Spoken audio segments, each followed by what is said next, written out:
Dans un petit quartier, vivait un garçon nommé Daniel. Il n'avait pas de beaux vêtements, ses chaussures étaient toujours usées. À l'école, les autres élèves riaient de lui, regardaient ses habits. Il ne sera jamais quelqu'un. Chaque jour, Daniel rentrait à la maison en silence. Sa mère travaillait dur, mais il n'avait presque rien. Un soir, elle lui dit « Mon fils, ne laisse jamais les paroles des autres décider de ta valeur. Travaille en silence. Un jour, ils comprendront. » Daniel a décidé de ne plus répondre aux moqueries. Au lieu de ça, il a étudié. Pendant que les autres se moquaient, lui apprenait. Les années passent, ce petit garçon moqué devient un homme instruit. Il crée une entreprise. Il commence à aider les enfants pauvres de son quartier. Un jour, certains de ceux qui se moquaient de lui viennent lui demander du travail. Daniel ne les humilie pas. Il leur donne une chance, parce qu'il n'a jamais oublié ce que ça fait d'être rejeté. Coup au but moral de la leçon. Ne méprise jamais quelqu'un aujourd'hui. Tu ne sais pas ce qu'il deviendra demain. Travaille en silence, le succès fera le bruit. Amina et Karim s'aimaient depuis le lycée. Karim n'avait pas grand-chose, pas de voiture, pas d'argent, seulement des rêves. Il disait souvent, un jour, je réussirai. Je te promets.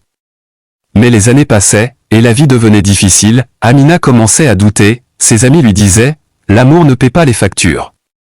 Un jour, elle prit une décision, elle quitta Karim pour un homme plus riche, un homme déjà installé. Karim n'a pas crié. Il n'a pas supplié, il a simplement dit « merci pour tout ». Cette rupture lui a brisé le cœur, mais elle a réveillé quelque chose en lui, il a travaillé jour et nuit, il a échoué, il a recommencé.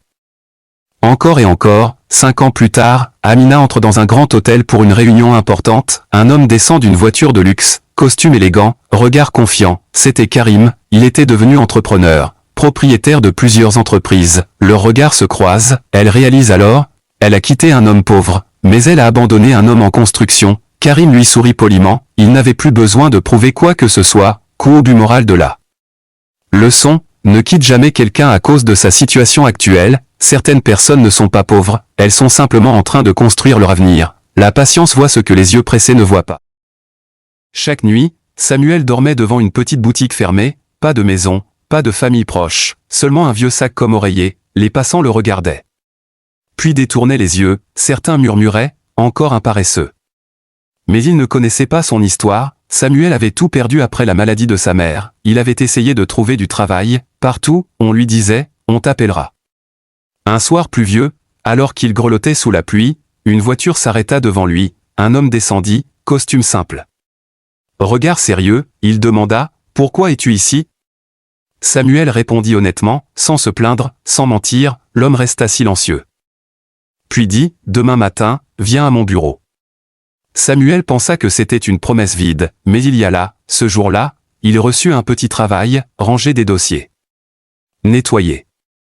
Observer, il travaillait plus dur que tout le monde, il arrivait avant les autres, partait après les autres, les mois passent, le petit employé devient responsable, le responsable devient associé. Des années plus tard, Samuel dirigeait l'entreprise, un journaliste lui demanda, quel est le secret de votre succès?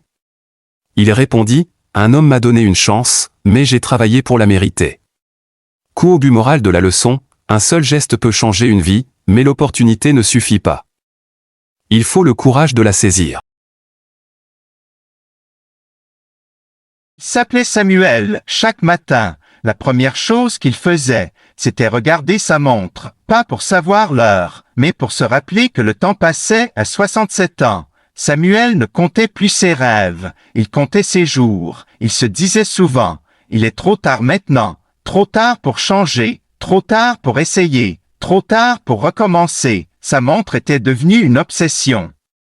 Elle battait fort, comme un rappel constant de tout ce qu'il n'avait pas fait. Chaque tic-tac sonnait comme un reproche. Un jour, en marchant lentement dans la rue, il trébucha, sa montre tomba au sol et se brisa. Samuel resta figé, plus de tic-tac, plus de chiffres.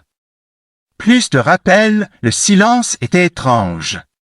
Mais apaisant, assis là, sans le bruit du temps, il leva les yeux pour la première fois depuis longtemps. Il vit le ciel, il entendit les voix, il sentit le vent. Un vieil homme assis non loin de lui murmura doucement, « Tu sais, le temps ne disparaît pas quand on arrête de le compter. » Il commence à vivre. Ces mots frappèrent Samuel plus fort que la chute. Il comprit alors une chose simple, mais profonde. Ce n'était pas le temps qui lui manquait, c'était le courage de vivre maintenant. Ce jour-là, Samuel ne répara pas sa montre. Il rentra chez lui, sourit, et fit une chose qu'il repoussait depuis des années.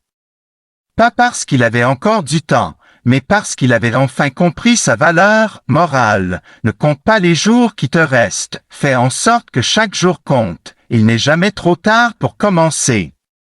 Tant que tu respires encore, index revers pointant vers la droite blanc, dis-moi en commentaire depuis quel pays tu regardes cette vidéo. Et n'oubliez pas de vous abonner à mon compte Merci Globe sur la zone Europe-Amérique.